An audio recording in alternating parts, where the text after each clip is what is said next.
What happens when an African travels to Greenland?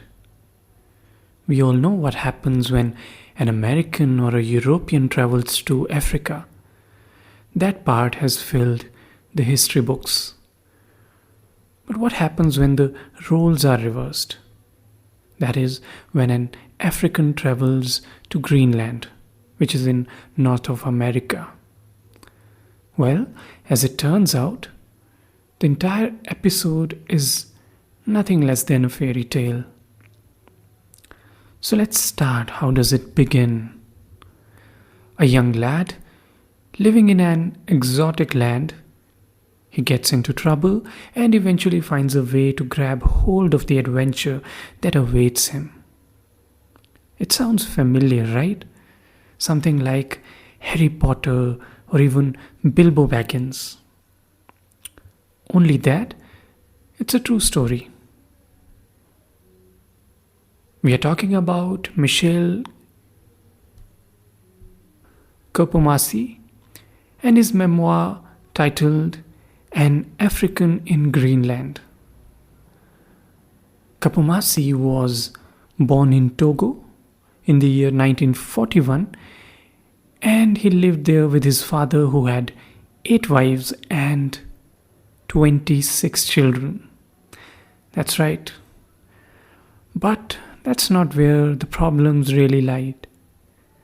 Kpomassie's troubles begin when one day, while gathering coconuts, he sees a snake and he panics and he falls off the coconut tree.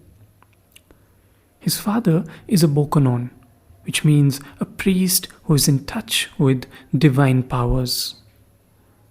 The father then takes his son to a sacred forest where a high priestess performs her rituals and purifies the boy. In return, she demands that when the boy is recovered, he should be brought back to the forest and he should be initiated into her cult. Sounds scary, right? But it was not a big deal for the father. He said, "It's fine." The son, on the other hand, just like you and I, was not really thrilled about this idea and probably scared about it. Kpomassie, just like you and I, was a good reader. He liked reading books. And one day he picked a book called The Eskimos from Greenland to Alaska. And immediately the subject captivated him. And within a year, he would just run away from home in pursuit of the Arctic. But the Arctic is far away. The journey is going to be long. And that's how the next few years go by. Next 6 years to be precise, Kpomassie works hard in the west coast of Africa. He educates himself, he works in various jobs, and eventually he finds a way to get to France. Mind you, Togo was still a French colony back then, so it was fairly easy to travel from Togo to France. While in France, Kpomassie, he uses his wits and charm to survive. He's constantly helping people, and as karma would have it, they return the favors. And then from France, he goes to Germany and then to Denmark. But he is not really thrilled about the journey so far. I'm quoting a couple of sentences from the book. "This was not the Greenland of my dreams. I wanted to live with seal hunters, ride in a sledge, sleep in an igloo. But apart from 2 kayaks, there were no seal hunters left in Kakartok, not a single sledge, not a husky, and not one single igloo." So Kpomassie sets out north once again, and along the way he experiences his first snow, and something he finds very scary and bizarre.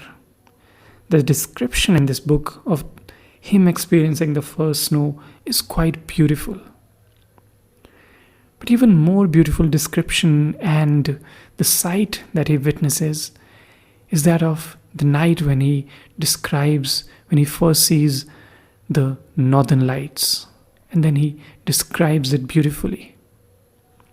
He says, "It was like the radiance of some indivisible hearth, from which dazzling light rays shot out, streamed into space, and spread to form a great deep folded phosphorescent curtain which moved and shimmered, turning rapidly from white to yellow, from pink to red."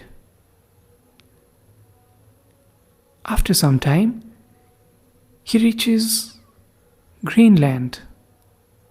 And that's where most of this book this is based in. And he has some wonderful experiences there.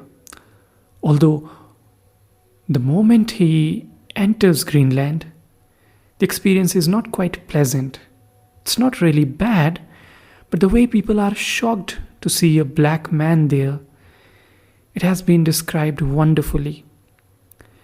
And he's not describing any kind of racism here, he's not being political, it's just a human to human interaction.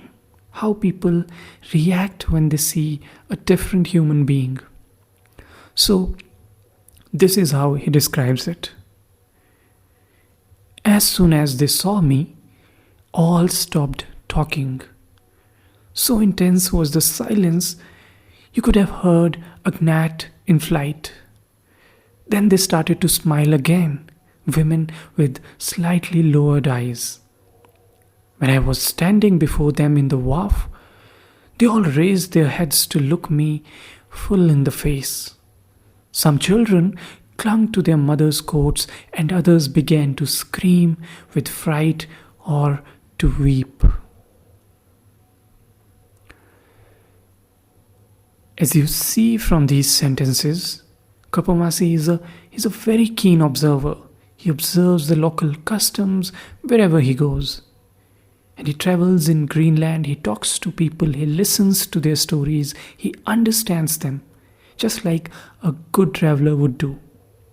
And he assimilates in Greenland into the local culture perfectly. He keeps traveling, he's always on the move, and wherever he stops, he becomes a part of the host family. And then he shares their stories with us. Eventually, life comes to a full circle when Kpomassie describes the life of children in Greenland. This I found particularly interesting. In Togo, he had left behind a place where one had to listen to the parents, and no matter how illogical it was, he still had to listen to the parents. On the contrary, here in Greenland, he says, "Words cannot describe the total freedom children enjoy in this country. It is they, children, rather than the adults, who first adopt the stranger. So the great merit of this people is that in all cases where intuition counts for more than reason, they always recognize and follow their natural instincts of their children."